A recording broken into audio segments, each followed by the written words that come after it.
Kak Tarimo, Baju Rami, Kak Saruga, Basenat, Kak Jumasa. Harus. Pertama-tama marilah kita panjatkan puji dan syukur kehadirat Tuhan atas berkat dan rahmatnya kita dapat berkumpul bersama kami dalam kegiatan diseminasi budaya positif. Saya, Ibu Lilis Nuryakin, selaku moderator, akan menyampaikan susunan acara pada pagi hari ini. Adapun susunan acara yaitu yang pertama pembukaan, yang kedua doa penutup pembukaan yang akan disampaikan oleh Ibu Sutriana, yang ketiga menyanyikan lagu Indonesia Raya Ibu Palina Victoria, yang keempat pemaparan penyebaran dan diseminasi penerapan budaya positif yang akan disampaikan oleh Ibu Francisca Lydia, yang kelima tanya jawab dan umpan balik dari rekan sejawat, yang keenam yaitu doa penutup nanti akan disampaikan oleh Bapak Dasono. Baik, kita akan membuka kegiatan ini dengan doa. Saya minta Ibu Sutriana yang memimpin kita dalam doa.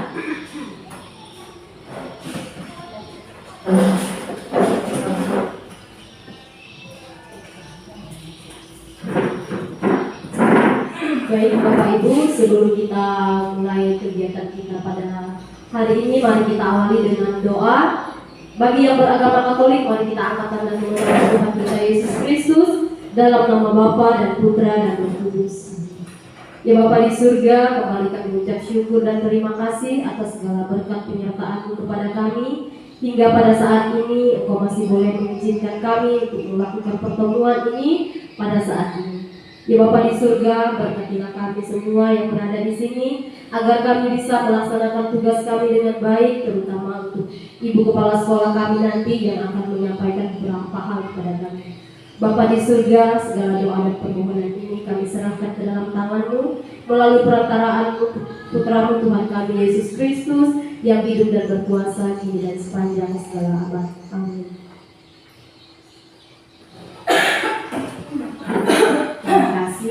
Saat ini kita akan menyanyikan lagu Indonesia Raya yang dipimpin oleh Ibu Palina Victoria.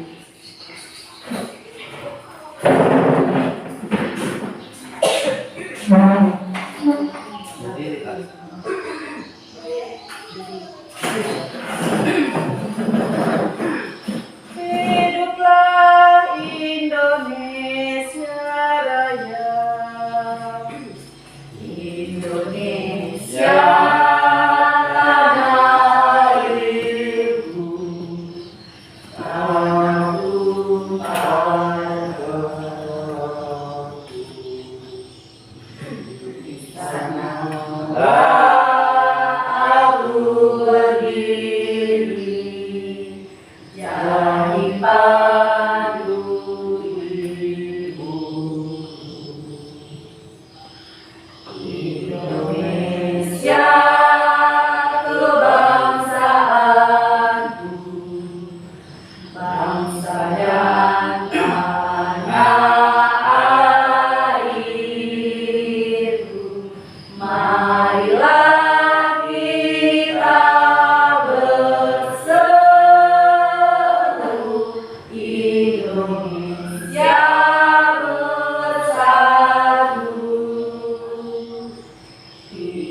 acara yang selanjutnya yaitu pemaparan, penyebaran, dan diseminasi penerapan budaya positif yang akan disampaikan oleh Ibu Francisca Lydia.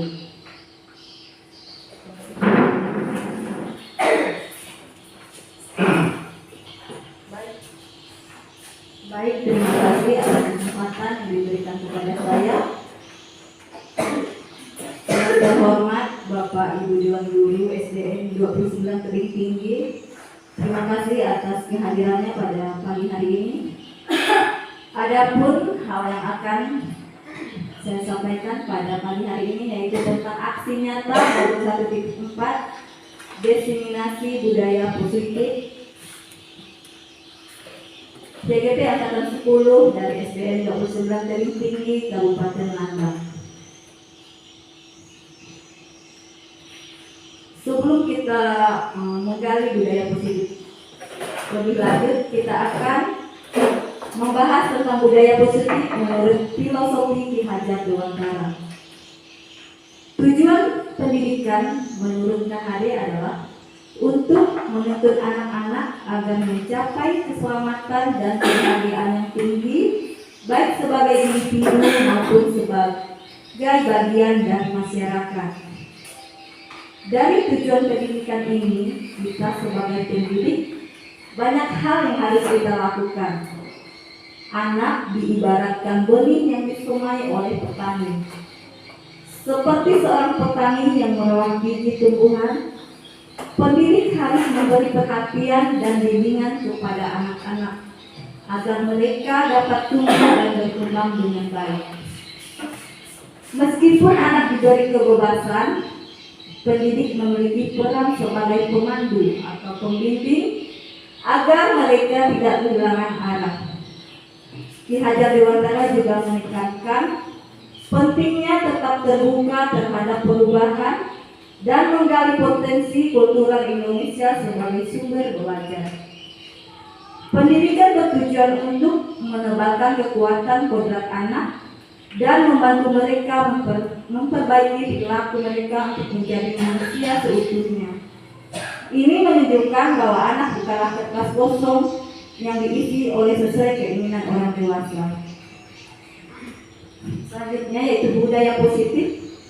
Budaya positif diawali dengan adanya perubahan paradigma tentang teori kontrol.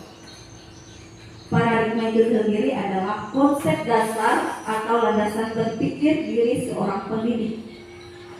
Sebagai pendidik, kita merasa berkewajiban untuk mengontrol perilaku murid supaya memiliki perilaku sesuai dengan harapan guru.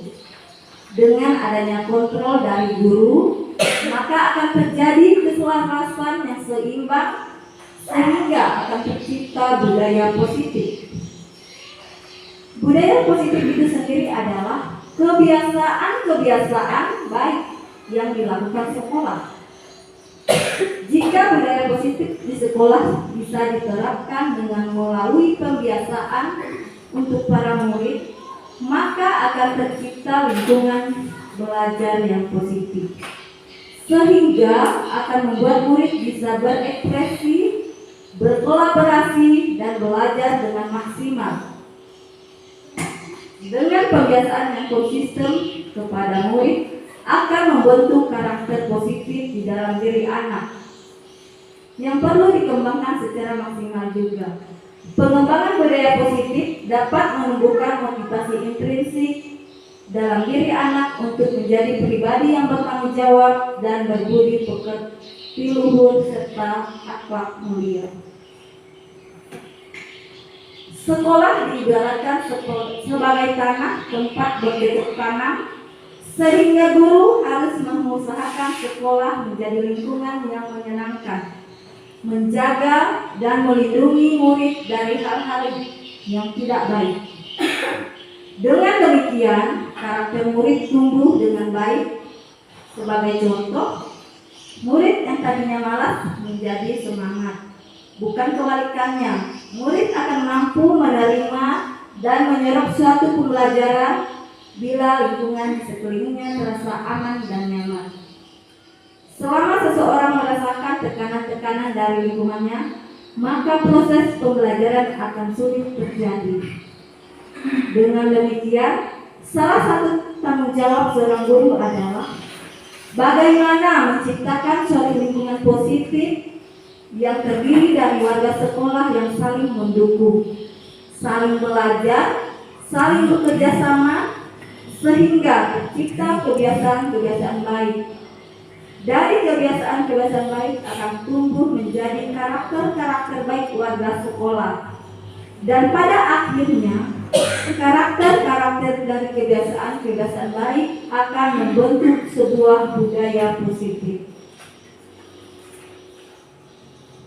Cobalah kita amati lingkungan sekolah kita, bagaimana suasananya, bagaimana murid-muridnya saling berinteraksi, bagaimana guru saling bertegur sapa, bagaimana guru menyapa murid, bagaimana guru menyelesaikan suatu permasalahan atau konflik antar murid.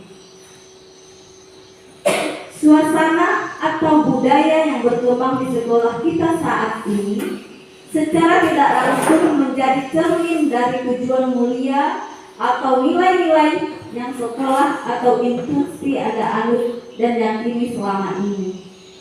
Untuk itulah, menciptakan lingkungan positif agar terbentuk suatu budaya positif adalah suatu proses perjalanan pendidikan yang harus kita jalani. Karena ini merupakan tanggung jawab kita sebagai seorang pendidik, sebagai seorang pemimpin pembelajaran. Suatu lingkungan yang aman dan nyaman akan memberikan murid kesempatan dan kebebasan berproses belajar, membuat kesalahan belajar lagi, sehingga mampu menerima dan menyerap suatu pembelajaran. Perlu diingat, selama seseorang merasakan tekanan-tekanan dari lingkungannya, maka proses pembelajaran akan sulit terjadi. Dan salah satu tanggung jawab kita sebagai pendidik adalah menghilangkan atau mencabut gangguan-gangguan yang menghalangi proses pengembangan potensi murid. Di sini kita akan membahas ada beberapa konsep utama budaya positif. Yang pertama yaitu perubahan paradigma belajar. Ini bermakna sebagai cara pandang terhadap proses pembelajaran sesuai dengan perubahan dan perkembangan zaman.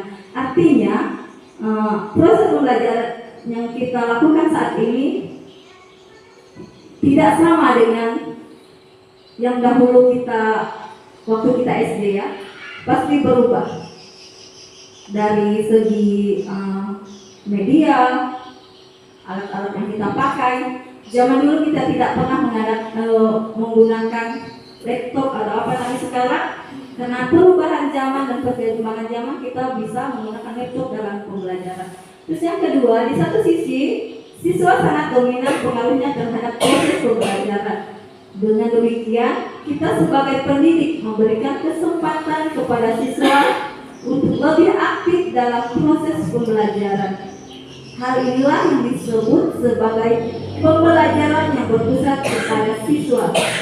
Cara pandang demikian dikenal sebagai paradigma baru. Jadi yang kedua ini, untuk sekarang kita itu sebagai guru itu cuma sebagai fasilitator atau pembimbing.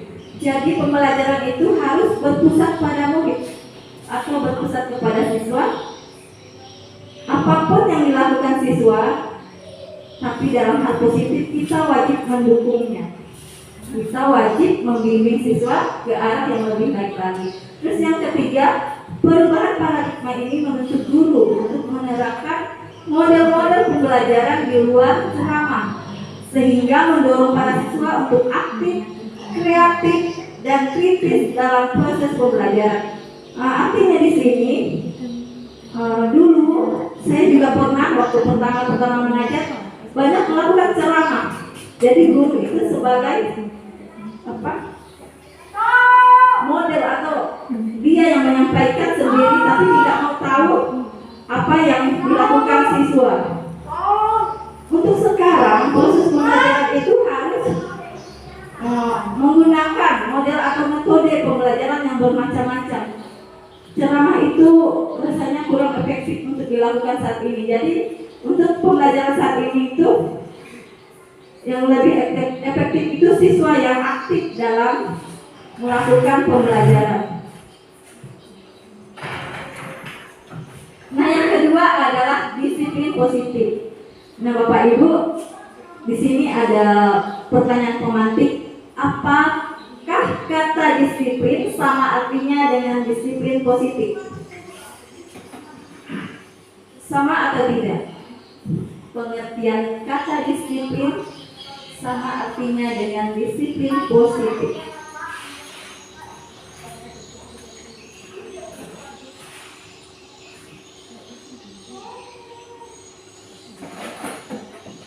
Untuk lebih jelas kita buka slide selanjutnya.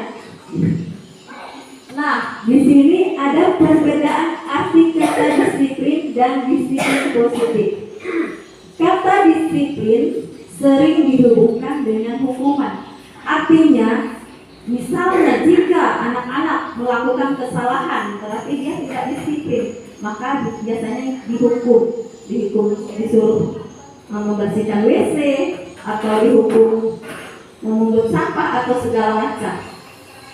Disiplin diri dapat membuat seseorang menggali potensinya menuju kepada sebuah tujuan, sesuatu yang dihargai dan bermakna.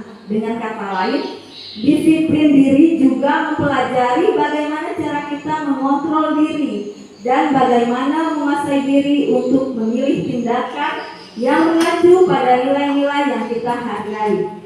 Dengan kata lain, seseorang yang memiliki disiplin diri berarti mereka bisa bertanggung jawab terhadap apa yang dilakukannya karena mereka mendasarkan tindakan mereka pada nilai-nilai kebajikan universal. Jadi, arti kata disiplin positif adalah menumbuhkan disiplin yang mendorong dalam diri anak. Jadi disiplin positif itu keluar dari dalam diri atau intrinsik, bukan paksaan. Jadi disiplin positif itu tanpa hukuman dan hadiah. Disiplin positif perlu diterapkan baik dalam lingkungan keluarga maupun lingkungan sekolah. Dengan menerapkan disiplin positif, diharapkan tindakan kekerasan dapat dihindari. Yang ketiga, motivasi perilaku manusia. Arti motivasi adalah dorongan yang datang dari manusia dengan kesadaran atau ketidaksadaran untuk melakukan sesuatu yang berkaitan dengan tujuan tertentu. Seperti kita ketahui, perilaku manusia dipengaruhi oleh motivasi atau dorongan untuk kepentingan yang memenuhi kebutuhan dari seseorang individu yang sesuai dengan profil pelajar Pancasila. Salah satu nilai kebajikan yang sesuai dengan profil pelajar Pancasila, misalnya beriman dan bertakwa kepada Tuhan Yang Maha Esa, berakhlak mulia, mandiri, bernalar kritis, berkebinekaan global, bergotong royong, serta kreatif. Kebajikan universal adalah nilai-nilai dasar yang diakui secara universal sebagai landasan moral dan etis yang penting. Beberapa contoh kebajikan universal meliputi: yang pertama itu kejujuran, yang kedua keadilan, kasih sayang, kebaikan, dan kerjasama.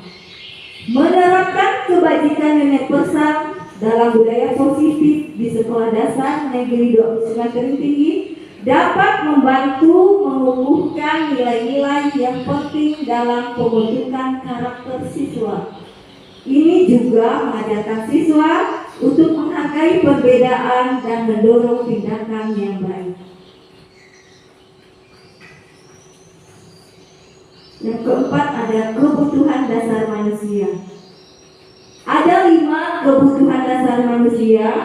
Yang pertama, bertahan hidup. Yang kedua, kasih sayang dan rasa diterima atau kebutuhan untuk diterima. Yang ketiga, penguasaan, kebutuhan pengakuan atas kemampuan. Yang keempat, kebebasan, kebutuhan akan pilihan. Yang kelima, kesenangan atau kebutuhan untuk merasa senang. Nah, kebutuhan yang pertama tadi bertahan hidup. Kebutuhan bertahan hidup adalah kebutuhan pokok dalam kehidupan. Mengapa bertahan hidup itu pokok?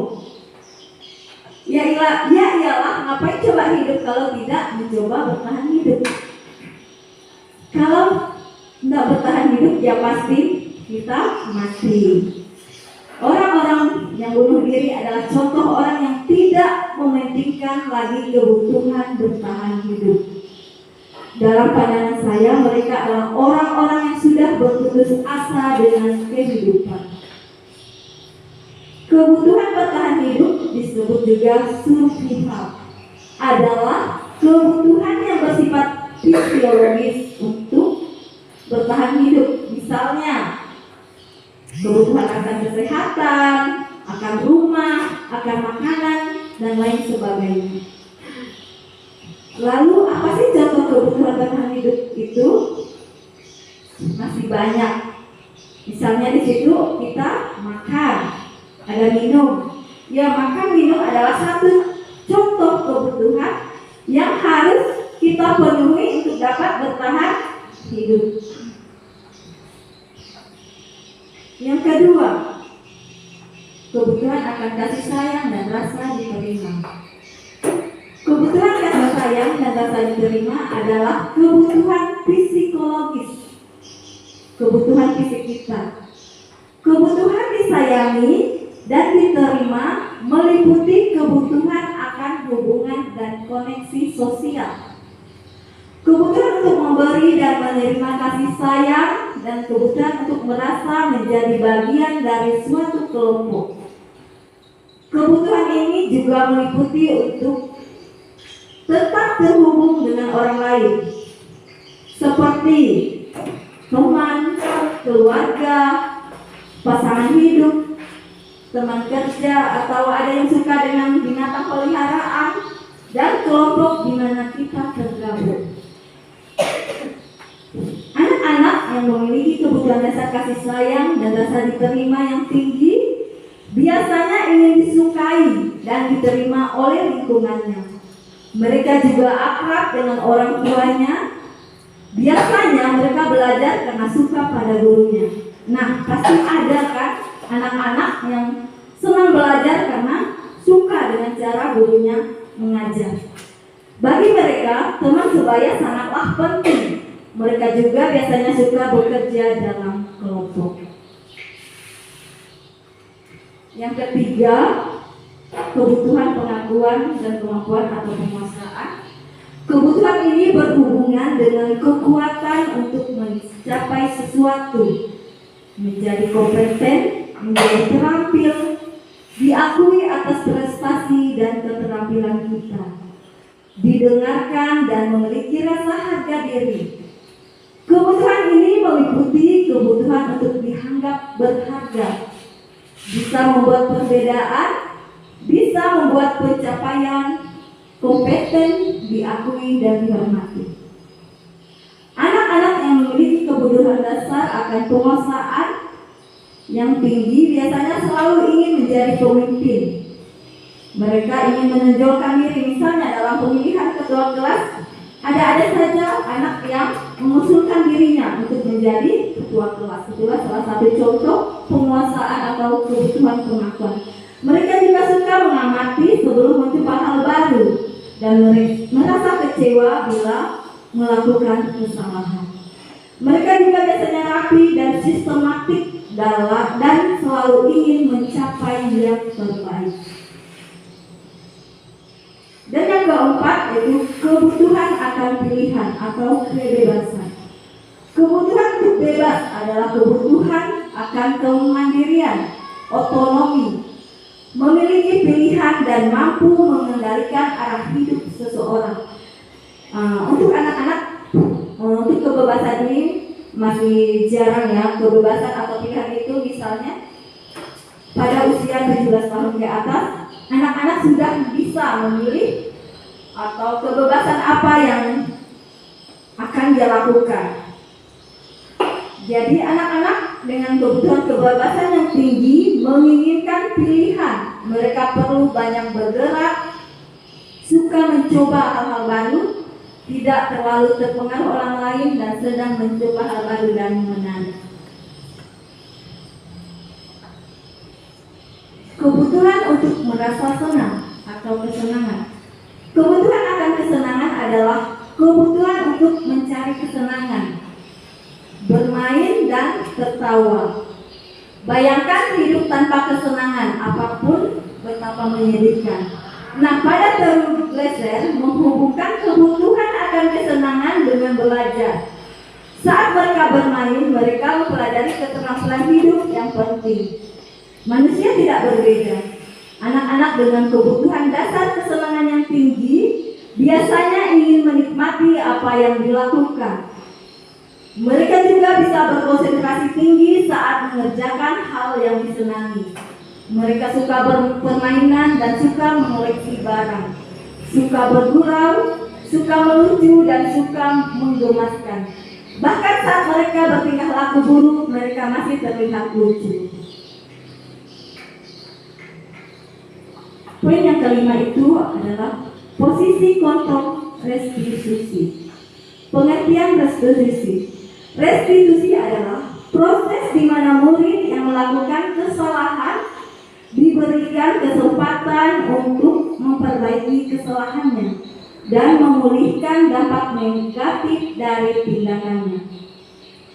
Restitusi didasarkan pada beberapa prinsip, yaitu yang pertama, fokus pada perbaikan, bukan hukuman. Restitusi tidak bertujuan untuk menghukum murid, tetapi untuk membantu mereka memperbaiki kesalahan mereka. Yang kedua, berbasis pada empati.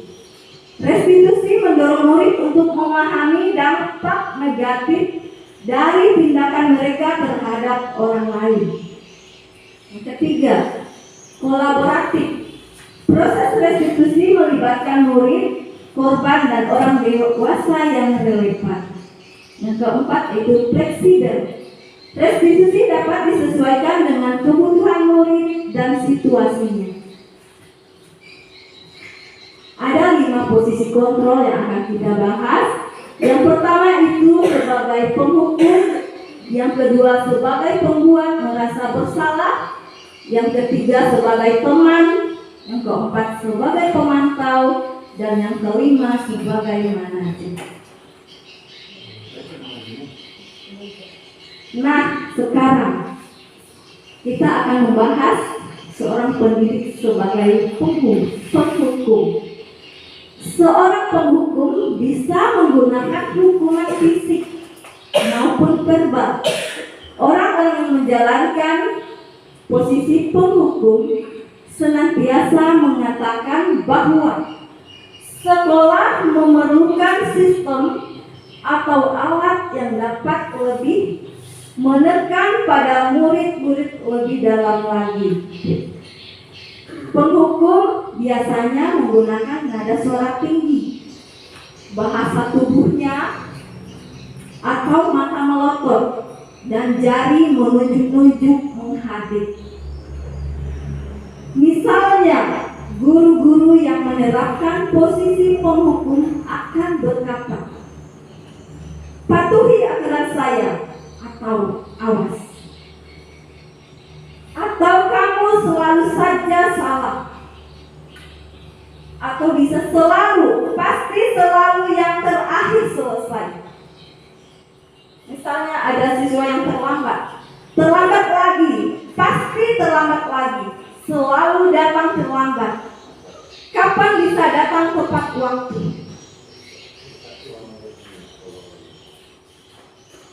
Nah, pada posisi penghukum di sini, bagaimana perasaan murid bila guru berbicara seperti itu pada saat muridnya datang terlambat.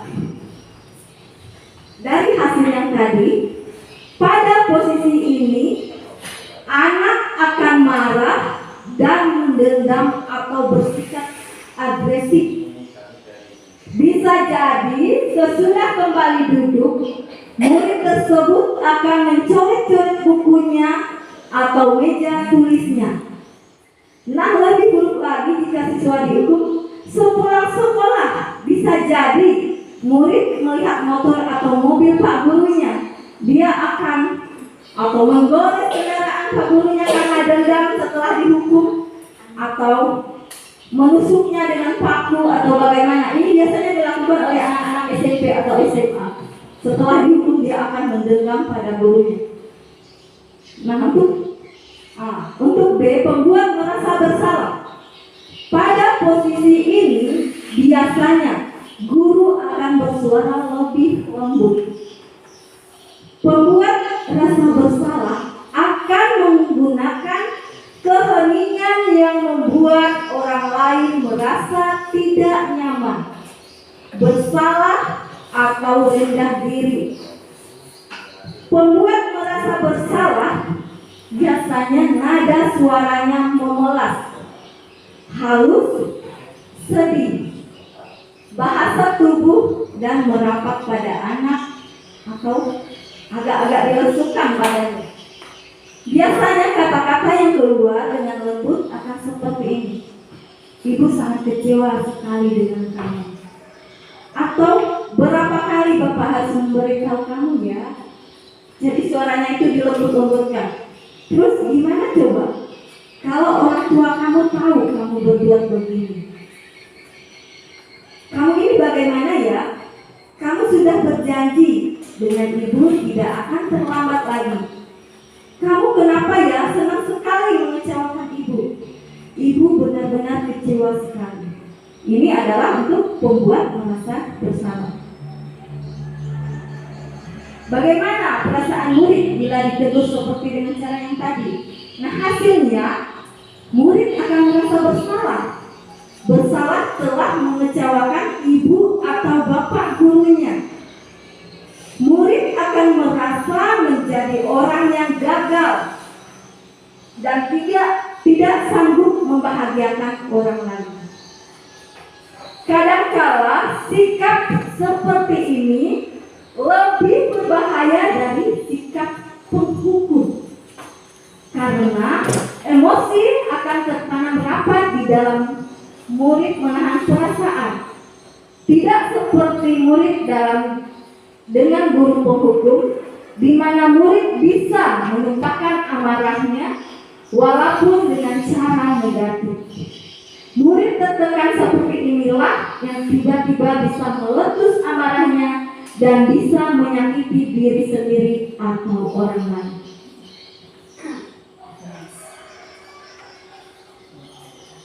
Nah, yang ketiga, sebagai teman. Jadi guru pada posisi ini dia tidak akan menyakiti murid, namun akan tetap berupaya mengontrol murid melalui persuasi. Posisi teman pada guru bisa negatif ataupun bersifat positif. Positif di sini berupa hubungan baik yang terjalin antara guru dan murid. Guru di posisi teman menggunakan hubungan dengan baik dan humor untuk mempengaruhi seseorang. Biasanya guru di posisi teman nada suaranya itu ramah, akrab, bercanda, bahasa tubuhnya lembut, merapat pada murid dengan mata dan senyum jenaka. Hal negatif dari posisi teman adalah bila suatu saat guru tersebut tidak membantu, maka murid akan kecewa dan berkata, saya pikir Bapak atau Ibu teman saya. Murid merasa dikecewakan dan tidak mau lagi berusaha. Hal lain yang mungkin timbul adalah murid hanya akan bertindak untuk guru tertentu saja. dan tidak untuk guru lainnya. Jadi murid ini akan tergantung pada guru yang dianggap sebagai temannya. Nah, pada posisi ini, pada posisi teman, biasanya guru berkata seperti ini, ayo bantulah demi Bapak ya, atau ayo ingat tidak bantuan Bapak selama ini, atau ya sudah kali ini tidak apa-apa, nanti Ibu bantu bereskan. Ayolah, bagaimana sih kamu? Kemarin kamu sudah janji ke Bapak, bukan? Kenapa terlambat lagi? Sambil, misalnya kalau teman itu kan anggap aja murid itu teman, jadi kita sambil tertawa atau apa sambil menegur murid tersebut. Ya sudah, tidak apa-apa. Duduk dulu sana, nanti Pak Guru bantu kamu ini. Kadang-kadang kan seperti itu. Jadi posisi teman, guru sebagai posisi teman. Nah, bagaimana perasaan murid dengan sikap guru seperti ini? Hasil yang diperoleh yaitu murid akan merasa senang dan akrab dengan guru. Ini termasuk dalam yang positif. Hanya saja perlu kita perhatikan di sisi negatifnya, murid menjadi tergantung pada guru tersebut. Nah, bila ada masalah, dia merasa bisa mengandalkan guru tersebut untuk membantunya. Akibat lain dari posisi teman, ini ada contohnya, Adi hanya akan berbuat sesuatu bila yang menyuruhnya adalah guru tersebut. Jadi kalau dalam posisi teman ini kadang murid itu hanya patuh kepada guru yang disukainya, yang dianggap sebagai teman. Jadi kalau guru yang lain menyuruhnya, dia itu akan cuek atau bagaimana. Dan belum tentu berlaku sama dengan guru atau orang lain. Yang keempat, guru sebagai pemantau. Pemantau berarti mengawasi. Pada saat kita mengawasi, kita bertanggung jawab atas perilaku orang-orang yang kita awasi. Posisi pemantau berdasarkan pada peraturan dan konsekuensi. Dengan menggunakan sanksi atau konsekuensi, kita dapat memisahkan hubungan pribadi kita dengan murid sebagai seseorang yang menjalankan posisi pemantau. Nada suara untuk pemantau kadang-kadang datar, bahasa tubuhnya formal. Seorang pemantau sangat mengandalkan perhitungan. Pemantau misalnya menggunakan catatan atau data yang dapat digunakan sebagai bukti atas perilaku seseorang. Jadi jika ada murid yang bermasalah atau datang terlambat atau ribut saat jam pelajaran, di posisi pemantau dia akan mencatat hal-hal yang dilakukan murid tersebut. Posisi ini akan menggunakan stiker atau slip catatan daftar cek. Posisi pemantau sendiri berawal dari teori stimulus respon, artinya respon dari anak-anak yang melakukan kesalahan, yang menunjukkan tanggung jawab guru dalam mengontrol murid. Pada posisi pemantau, pertanyaan biasanya yang diajukan guru misalnya, ini ada percakapan antara guru dan Adi. Adi, tahukah kamu jam berapa kita mau mulai? Tahu Pak. Kamu terlambat 15 menit.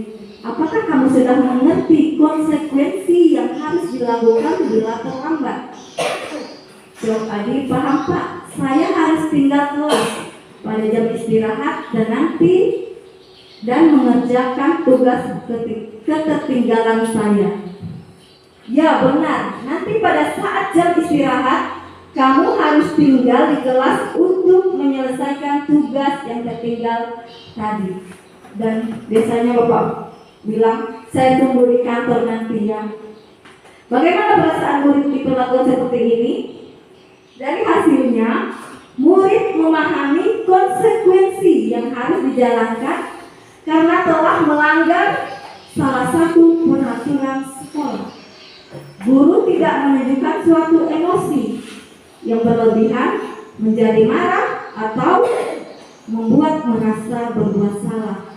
Murid tetap dibuat tidak nyaman, yaitu dengan harus tinggal di kelas pada waktu jam istirahat dan mengerjakan tugas. Guru tetap harus memantau murid pada saat mengerjakan tugas di jam istirahat, karena murid tidak bisa ditinggal seorang saja. Yang kelima yaitu manajer atau biasa manajer, tapi di dalam guru penggerak manajer. Posisi terakhir atau manajer adalah posisi di mana guru berbuat sesuatu bersama dengan murid, mempersilahkan murid mempertanggungjawabkan perilakunya, mendukung murid agar menemukan solusi atas permasalahannya sendiri. Seorang manajer telah memiliki keterampilan di posisi teman maupun pemantau. Jadi manajer ini dia bisa menjadi teman, bisa menjadi pemantau. Dan dengan demikian bisa jadi di waktu-waktu tertentu kembali kepada posisi tersebut bila diperlukan. Namun bila kita menginginkan murid-murid kita menjadi manusia yang merdeka, mandiri dan bertanggung jawab, maka kita perlu mengacu kepada restitusi yang dapat menjadikan murid kita seorang manajer bagi dirinya sendiri. Di manajer, murid diajak untuk menganalisis kebutuhan dirinya maupun kebutuhan orang lain. Di sini penekanan bukan pada kemampuan membuat konsekuensi, namun dapat berkolaborasi dengan murid bagaimana memperbaiki kesalahan yang ada. Nah, tugas seorang manajer bukan untuk mengatur perilaku seseorang, kita membimbing murid untuk dapat mengatur dirinya sendiri. Seorang manajer bukan memisahkan murid dari kelompoknya, tetapi mengembalikan murid tersebut ke kelompoknya dengan lebih baik dan kuat.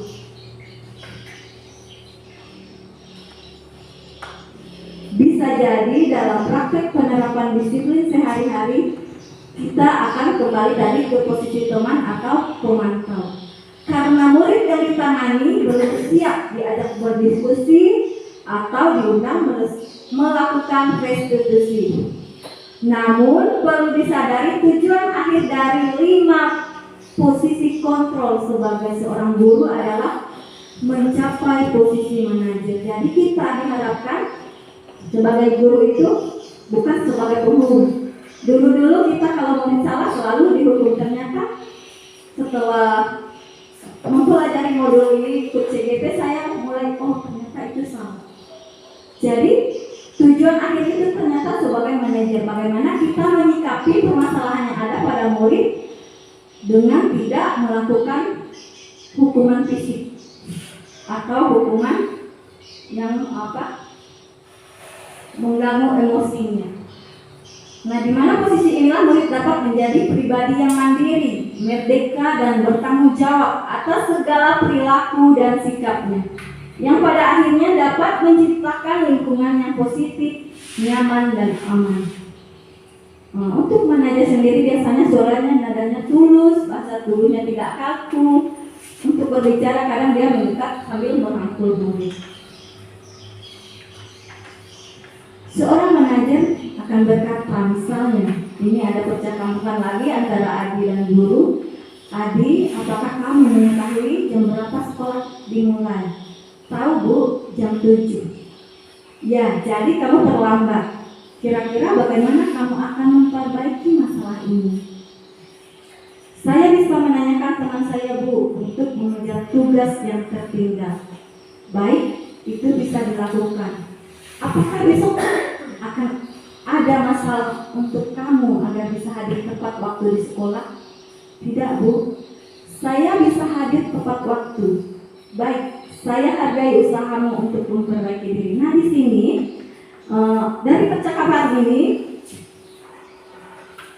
guru itu tidak langsung menghukum, jadi ditanya dulu muridnya, apa alasannya terlambat? Terus apa kira-kira yang harus dilakukan jika dia terlambat? Jadi muridnya sudah tahu, kalau saya terlambat, saya harus mengerjakan tugas yang tertinggal, misalnya nanti menunjang catatan teman. Jadi tidak langsung dihukum, tapi kadang-kadang kita sebagai guru tidak dipungkiri ya, kalau anak sudah melakukan kesalahan pasti dihukum. Jadi sebenarnya itu tidak baik. Untuk guru yang baik itu, jadi dari kelima posisi kontrol tadi, yang paling baik adalah sebagai seorang manajer. Nah, bagaimana perasaan murid diperlakukan seperti ini tadi? Pada posisi manajer, maka suara guru sebaiknya tulus, tidak perlu marah, tidak perlu meninggikan suara, apalagi menunjuk jari ke murid, atau berkaca pinggang, atau bersikap seolah-olah menyesal.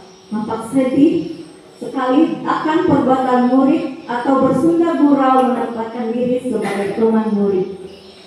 Fokusnya pada murid bukan untuk membahagiakan guru atau orang tua.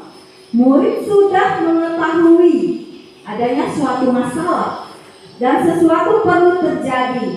Bila guru mengambil posisi pemantau, guru akan melihat apa konsekuensi, apa peraturan. Namun pada posisi manajer, guru akan mengembalikan tanggung jawab pada murid untuk mencari jalan keluar permasalahannya, dan tentunya dengan bimbingan guru.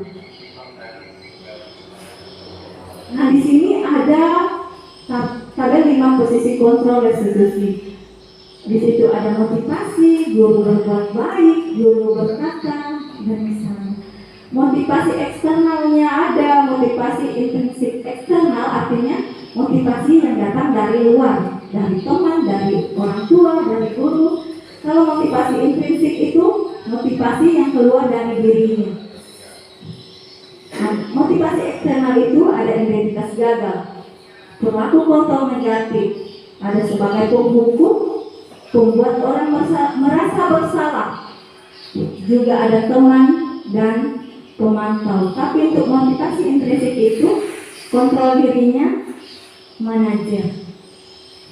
Untuk selanjutnya, nah di sini ada murid akan berkata, saya tidak peduli atau maafkan saya. Saya pikir bapak ibu, bapak atau ibu teman saya. Atau sebagai pemantau, saya akan dapat beberapa bintang kalau melakukan hal tersebut. Jika sudah melakukan hal tersebut, saya akan mendapatkan apa? Di posisi manajer, bagaimana caranya agar saya bisa memperbaiki keadaan ini? Saya akan memperbaiki masalah ini dengan. Nah, di posisi manajer, siswa itu mengetahui kesalahannya, jadi tidak perlu menghukumnya.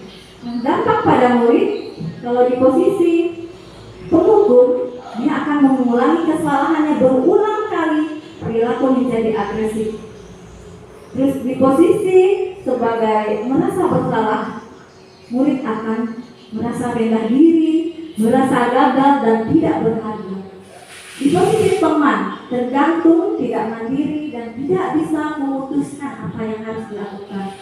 Sedangkan pada posisi pemantau, menitik beratkan pada dampak pada dirinya sendiri, mendapatkan hadiah atau mendapatkan hukuman. Sedangkan pada posisi manajer, mengevaluasi diri, bagaimana menjadi diri yang lebih baik. Di sini siswa bisa mengoreksi diri atas kesalahannya. Terus kaitannya dengan dunia berkualitas. Untuk posisi penghukum tadi, murid meletakkan guru di luar dunia berkualitas. Karena di sekolah dia selalu yang dihukum. Jadi gurunya itu tidak berkualitas di dalam pandangan dirinya. Nah, di posisi merasa bersalah, murid meletakkan guru di dalam dunia berkualitas. Dan di posisi teman, murid meletakkan guru sebagai orang penting dalam dunia berkualitas. Sedangkan di posisi pemantau, murid meletakkan guru peraturan di dunia berkualitas. Jadi guru itu dianggap peraturan. Nah, di posisi terakhir, murid meletakkan dirinya sebagai individu yang positif dalam dunia berkualitas. Jadi sungguh alangkah bahagianya kita kalau kita bisa sebagai guru di posisi manajer, murid akan meletakkan dirinya sebagai individu yang positif dalam dunia berkualitas. Selanjutnya, yang keenam ada keyakinan kelas. Nah, Bapak Ibu, di sini ada pertanyaan, mengapa keyakinan kelas? Mengapa tidak peraturan kelas saja?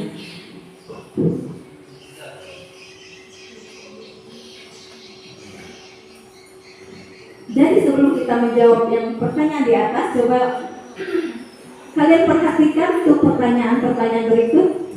Mengapa kita memiliki peraturan tentang penggunaan helm pada saat mengendarai kendaraan roda 2 atau motor? Kemungkinan jawabannya adalah keselamatan. Tapi ada juga karena takut ditilang. Nah, untuk pertanyaan nomor 1 ini, mengapa kita harus menggunakan helm? Karena ini sudah menjadi kebiasaan kita atau dari pandang kita untuk menjaga keselamatan kita. Jadi bukan lagi peraturan, tapi kita menganggapnya itu sebagai kebiasaan atau keyakinan untuk menjaga keselamatan kita. Nah, nomor 3 itu mengapa kita memiliki peraturan tentang penggunaan masker dan mencuci tangan setiap saat. Nah, ini kan kita lakukan waktu pandemi 2019 dulu ya. Tapi mengapa sampai sekarang kita masih menggunakan masker? Sedangkan peraturan untuk menggunakan masker sudah tidak ada. Jadi ini sudah dianggap menjadi kebiasaan atau keyakinan di dalam diri kita, bukan lagi peraturan yang berubah menjadi keyakinan karena dilakukan dengan terbiasa.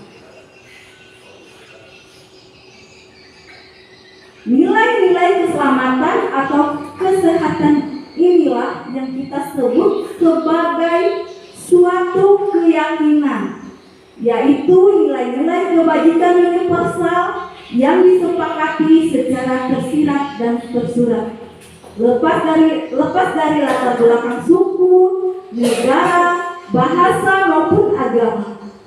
Seperti yang sudah disampaikan sebelumnya pada pembelajaran 2.1 tentang nilai-nilai kebajikan, bahwa menekankan pada keyakinan seseorang akan lebih memotivasi seseorang dari dalam. Seseorang akan lebih tergerak dan bersemangat untuk menjalankan keyakinannya daripada hanya sekedar mengikuti serangkaian peraturan tertulis tanpa makna. Murid-murid pun demikian. Mereka perlu mendengarkan dan memahami arti sesungguhnya tentang peraturan-peraturan yang diberikan. Apa nilai-nilai kebajikan di balik peraturan tersebut? Apa tujuan utamanya? Dan menjadi tidak tertarik atau takut sehingga hanya sekedar mengikuti serangkaian peraturan yang mengatur mereka tanpa memahami tujuan mulianya. Di sini ada prinsip-prinsip keyakinan kelas. Yang pertama, keyakinan kelas bersifat lebih abstrak daripada peraturan yang lebih rinci dan konkret. Yang kedua, keyakinan kelas berupa pernyataan-pernyataan universal atau bersifat umum. Yang ketiga, pernyataan keyakinan kelas senantiasa dibuat dalam bentuk positif atau kalimat-kalimat positif. Yang keempat, keyakinan kelas hendaknya tidak terlalu banyak sehingga mudah diingat dan dipahami oleh semua warga sekolah atau semua warga kelas. Keyakinan kelas sebaiknya sesuatu yang dapat diterapkan di lingkungan tersebut. Keyakinan kelas ini kan bisa buat misalnya di dalam kelas kita sebelum masuk kelas kita buat peraturan dulu. Untuk peraturan kelas hari ini misalnya tidak boleh menggunakan bahasa negatif. Misalnya makan di waktu jam istirahat. Tidak boleh makan di dalam kelas, itu tidak boleh digunakan, itu bahasa negatif. Terus yang 6. Semua warga kelas hendaknya ikut berkontribusi dalam pembuatan keyakinan kelas lewat kegiatan curah pendapat. Nah, keyakinan kelas ini dibuat atas kesepakatan antara guru dan siswanya. Jika dianggap tepat dan baik untuk warga kelas tersebut, bisa dilaksanakan. Terus yang terakhir, bersedia meninjau kembali keyakinan kelas dari waktu ke waktu.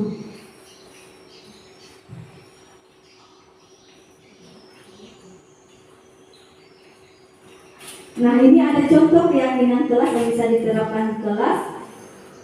Datanglah tepat waktu. Ini kalimat positif. Jangan menggunakan kata jangan. Jangan datang terlambat, itu tidak boleh digunakan dalam membuat keyakinan kelas. Terus, buang sampah pada tempatnya. Biasanya kan ada dilarang membuang sampah. Itu kalau untuk keyakinan kelas tidak boleh menggunakan kata seperti itu, tapi buang sampah pada tempatnya. Terus yang ketiga, belajar dengan tertib. Jangan ada kata misalnya jangan ribut, itu tidak boleh digunakan.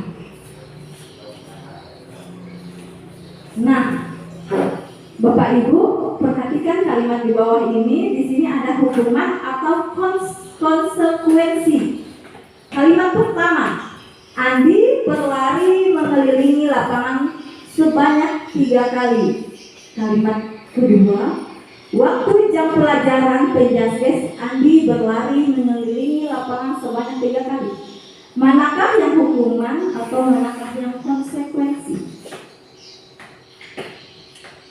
Menurut Bapak Ibu tidak apa-apa salah. Kalimat pertama atau kalimat kedua?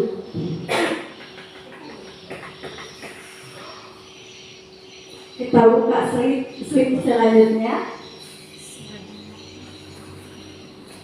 Nah, untuk kalimat pertama tadi, Andi berlari mengelilingi lapangan sebanyak 3 kali.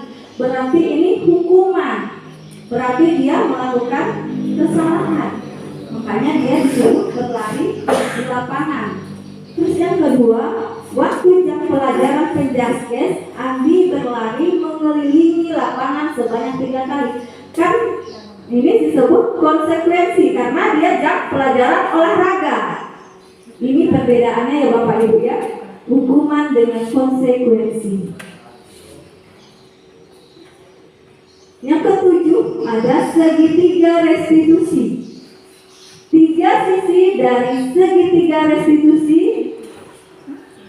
Proses 3 tahapan tersebut didasarkan pada prinsip-prinsip utama dari teori kontrol, yaitu di sini ada langkah, ada teori kontrol. Langkah pertama dari segitiga restitusi yaitu menstabilkan identitas. Untuk teori kontrolnya, kita semua akan melakukan hal terbaik yang bisa kita lakukan.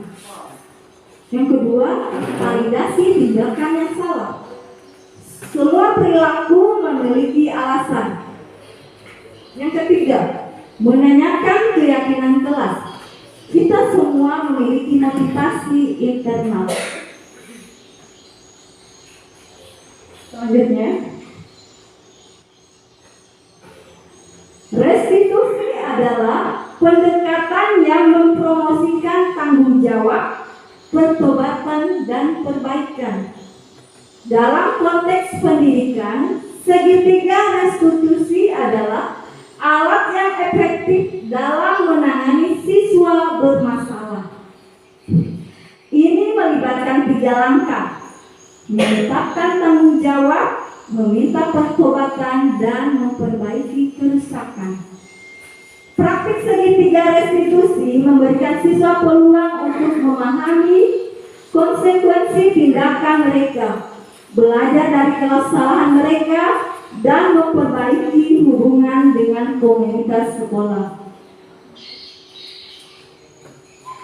Restitusi menciptakan kesempatan untuk pemulihan daripada hukuman, menguatkan hubungan antar siswa dan staf pengajar, dan mengajarkan siswa tanggung jawab serta kebaikan hati. Ini sejalan dengan prinsip budaya positif, di mana kita menciptakan lingkungan yang mendukung perkembangan karakter dan belajar yang baik. Dalam membangun budaya positif dengan penerapan kebajikan universal adalah kunci untuk menciptakan lingkungan belajar yang mendukung, inklusif, dan mempromosikan pertumbuhan pribadi. Dengan mengintegrasikan kebajikan universal dalam kurikulum, mendukung pemahaman dan penerapan nilai-nilai ini, serta mengadopsi praktik segitiga restitusi, sekolah dapat memperdayakan siswa untuk menjadi pribadi yang berbudaya, bertanggung jawab, dan berkontribusi positif kepada masyarakat. Budaya positif ini bukan hanya penting dalam konteks pendidikan, tetapi juga merupakan fondasi untuk menciptakan warga negara yang baik dalam masyarakat yang luas. Nah, di sini ada gambar segitiga restitusi. Segitiga restitusi tadi terbagi, yang pertama itu menstabilkan identitas. Misalnya, setiap orang pasti pernah melakukan kesalahan, atau kamu bukan satu-satunya yang pernah melakukan ini. Terus yang kedua, validasi tindakan yang salah. Kamu tentu punya alasan mengapa melakukan itu, atau adakah cara yang lebih efektif untuk mendapatkan apa yang kamu butuhkan. Dan dalam menanyakan keyakinan kelas apa yang telah kita sepakati tadi, yang seperti saya sampaikan, dalam keyakinan kelas kita membuat suatu keyakinan yang dibuat antara siswa dan guru. Terus kamu ingin menjadi orang yang seperti apa? Menstabilkan identitas. Bagian dasar dari segitiga bertujuan untuk mengubah identitas anak dari orang yang gagal karena melanggar kesalahan menjadi orang yang sukses. Anak yang melanggar peraturan karena sedang mencari perhatian adalah anak yang sedang mengalami kegagalan. Dia mencoba untuk memenuhi kebutuhan dasarnya, namun pada ada benturan. Kalau kita mengkritik dia, maka kita akan tetap membuatnya dalam posisi gagal. Kalau kita ingin menjadi reflektif, maka kita harus mengingatkan si anak dengan cara mengatakan kalimat-kalimat ini. Berbuat salah itu tidak apa-apa, atau tidak ada manusia yang sempurna, atau saya juga pernah melakukan kesalahan seperti itu, atau kita bisa menyelesaikan ini, atau Bapak Ibu tidak tertarik mencari siapa yang salah, tapi Bapak Ibu ingin mencari solusi dari permasalahan ini. Kamu berhak merasa begitu jika ada temannya yang mengganggu, atau kamu sedang menjadi teman yang baik buat dirimu sendiri. Kalau kita mengatakan kalimat-kalimat di atas, akan sangat sulit, bahkan hampir tidak mungkin buat anak untuk tetap membangkang. Para guru yang bertugas mengawasi anak-anak saat mereka bermain di halaman sekolah menyatakan bahwa bila mereka mengatakan kalimat tersebut, yang mungkin hanya butuh 30 detik, bisa mengubah situasi yang sulit menjadi kooperatif. Saat itulah kita harus menstabilkan identitas anak sebelum terjadi hal-hal lain yang bisa memperburuk keadaan. Kita sebaiknya membantu anak untuk tenang dan kembali ke suasana hati di mana proses belajar dan penyelesaian masalah dilakukan. Yang kedua, validasi tindakan yang salah. Setiap tindakan kita dilakukan dengan suatu tujuan, yaitu memenuhi kebutuhan dasar. Kalau kita memenuhi kebutuhan dasar, apa yang mendasari sebuah tindakan? Kita akan bisa menemukan cara-cara paling efektif untuk memenuhi kebutuhan tersebut. Menurut teori kontrol, semua tindakan manusia baik atau buruk pasti memiliki tujuan tertentu. Seorang guru memahami teori kontrol pasti akan mengubah pandangannya dari teori stimulus respon ke cara berpikir proaktif yang mengenali tujuan di setiap tindakan. Kita mungkin tidak suka sikap seorang anak yang terus-menerus meringis. Tapi bila sikap itu mendapat perhatian kita, maka itu telah memenuhi kebutuhan anak tersebut. Kalimat buah ini mungkin terdengar asing buat guru, namun bila dikatakan dengan nada tanpa menghakimi, akan memvalidasi kebutuhan mereka. Kalimat yang biasanya diucapkan, padahal kamu bisa melakukan yang lebih buruk dari ini. Misalnya ada anak yang bermasalah, kamu bisa melakukan yang lebih jahat dari ini. Udah biasa seperti itu. Atau kamu pasti punya alasan mengapa melakukan hal itu. Atau kamu patut bangga pada dirimu sendiri karena kamu telah melindungi sesuatu yang penting buatmu. Misalnya ada teman yang mengganggu barang milik pribadinya. Atau kamu boleh mempertahankan sikap itu, tapi kamu harus menambahkan sikap yang baik. Restitusi tidak menyarankan guru bicara ke murid bahwa melanggar aturan adalah sikap yang baik. Tapi dalam restitusi, guru harus memahami alasannya dan paham bahwa setiap orang pasti akan melakukan yang terbaik di waktu tertentu.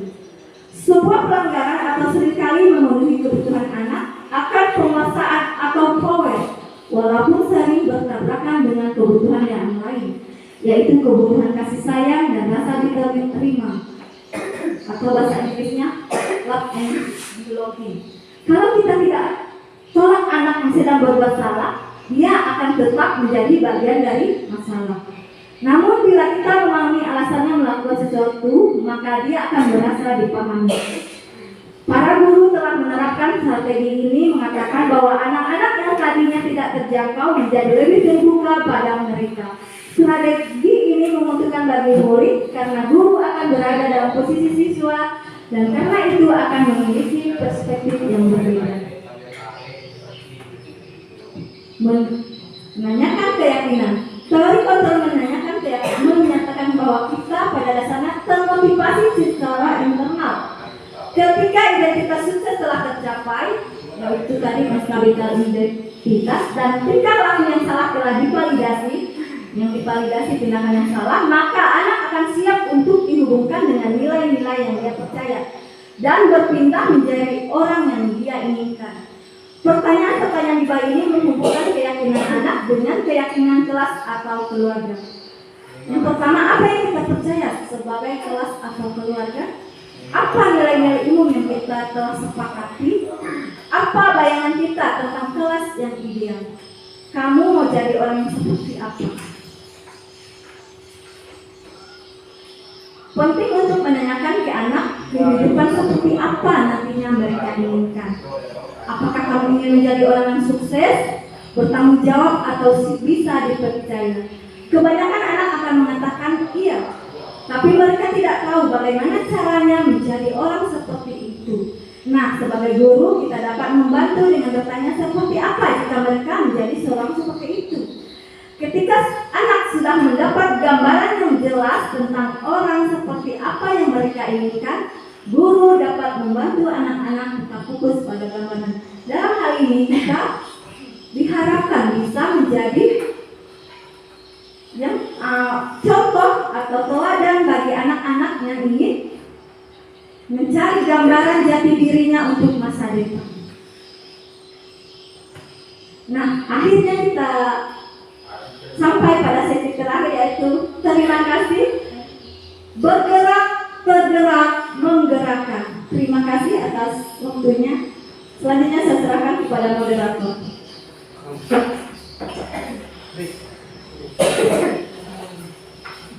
Baiklah, terima kasih kepada Ibu Francisca yang sudah memberikan pemaparan atau penjabaran tentang diseminasi penerapan budaya dan tersebut. Baiklah, selanjutnya saya akan membuka tanya jawab atau umpan balik dari Bapak Ibu. Mungkin ada yang ingin dipertanyakan mengenai diseminasi penerapan budaya positif ini.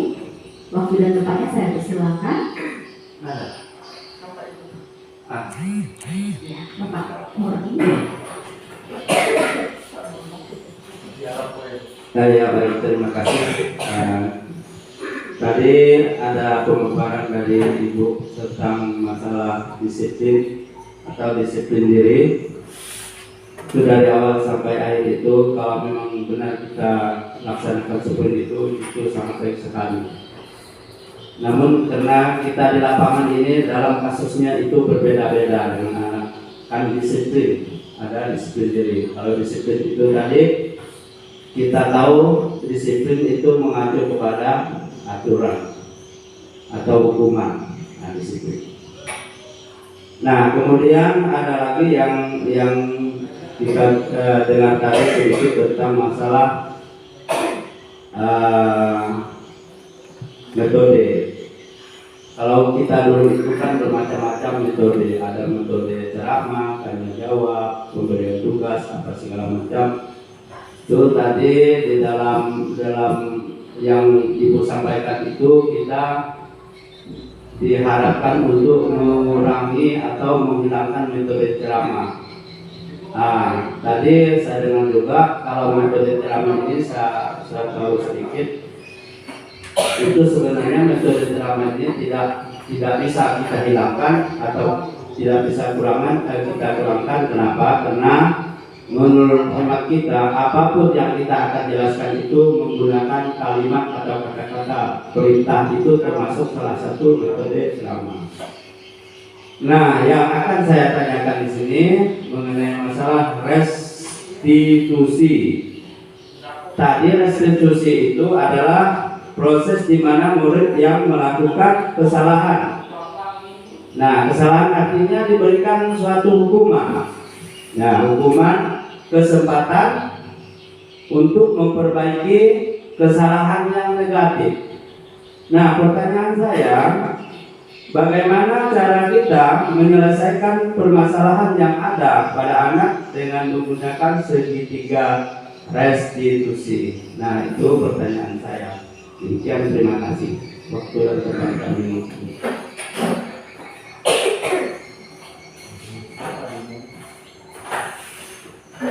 Baik, saya coba menjawab pertanyaan dari Pak Murni. Untuk menyelesaikan atau masalah yang dihadapi anak melalui segitiga restitusi itu, kita jangan anak salah langsung dihukum, tapi tanyakan dulu mengapa. Misalnya anak terlambat datang ke sekolah, tanyakan dulu mengapa dia terlambat datang. Terus dia tahu, karena kita kan di dalam kelas itu buat kesepakatan, jika dia terlambat apa yang harus dia lakukan. Terus kalau dia sudah tahu, berarti dia sudah sadar akan kesalahan yang dia perbuat. Jadi itu bukan disebut sebagai hukuman. Misalnya dia mencatat ketertinggalan materi yang misalnya dia sudah datang terlambat 15 menit atau 30 menit. Jadi dia mencatat materi yang dia terlambat tadi. Itu bukan disebut hukuman, tapi karena konsekuensi. Karena tadi, jadi sebaiknya saya harapkan nanti di SD kita terapkanlah keyakinan kelas yang menerapkan konsekuensi. Jadi kan anak-anak tidak merasa dihukum, tapi dia tahu kalau dia melakukan misalnya dari itu, dia sudah tahu apa konsekuensinya dari guru tersebut. Jadi mungkin hanya itu yang dapat saya jawab dari gambaran segitiga restitusi tersebut. Ada lagi yang ingin bertanya? Pas. Baik, ada lagi? Ya, dari Ibu Supriana. Baik, terima kasih atas waktu dan kesempatannya. Tadi Ibu menjelaskan tentang 5 posisi kontrol. Salah satunya tadi yang saya ingat itu ada posisi manajer. Di sini saya akan menanyakan bagaimana kita sebagai guru dapat menerapkan posisi manajer dengan baik ke sekolah kita. Contohnya itu seperti apa? Mungkin hanya itu. Terima kasih.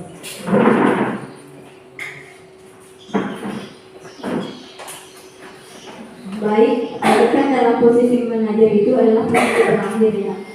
Jadi di posisi manajer itu kita bisa menggunakan posisi sebagai teman atau pemantau. Jadi sebagai teman bisa, tapi jangan terlalu dekat. Tetapi kita sebagai teman kita sebaya dengan murid. Sebagai pemantau kan kita tadi mencatat hal-hal yang pernah dilakukan murid, jadi ada bukti.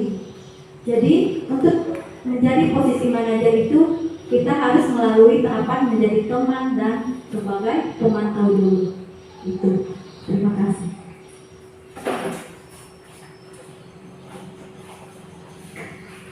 Baik, mungkin ada lagi pertanyaan dari Bapak Ibu.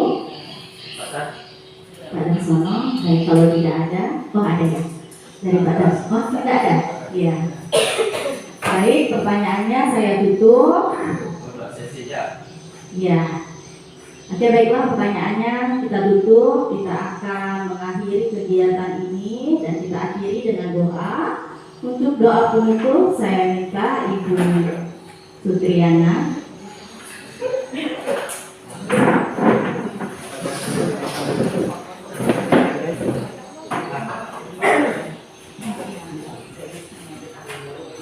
Baik Bapak Ibu, tadi kita telah mendengar banyak hal dari Ibu Francisca Lydia. Sekarang kita akan mengakhiri kegiatan kita pada siang hari ini dengan doa. Mari kita berdoa, doa penutup. Dalam nama Bapa dan Putra dan Roh Kudus. Ya Bapa di surga, terima kasih atas segala berkat penyertaan-Mu.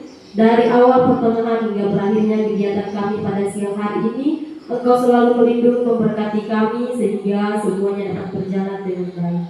Bapa di surga, sebentar lagi kami akan pulang ke tempat kami masing-masing. Lindungi dan berkatilah kami dalam perjalanan agar kami sampai di tempat tujuan dalam keadaan sehat dan selamat. Segala doa dan permohonan ini kami serahkan ke dalam tangan-Mu melalui perantaraan Putra-Mu Tuhan kami Yesus Kristus yang hidup dan berkuasa kini dan sepanjang segala abad. Amin.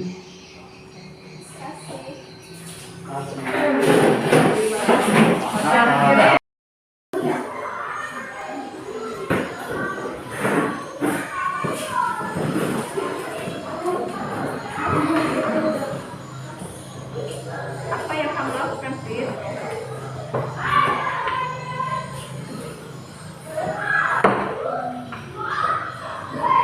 Kalau begitu, geser sedikit Bang.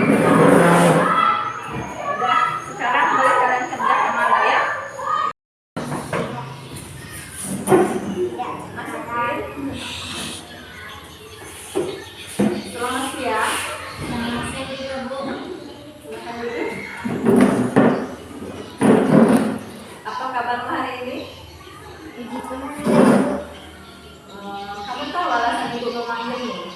Ya Bu Guru, saya tahu tadi saat ulangan saya mencontek jawaban benar. Apakah kamu tahu kalau mencontek itu perbuatan yang buruk?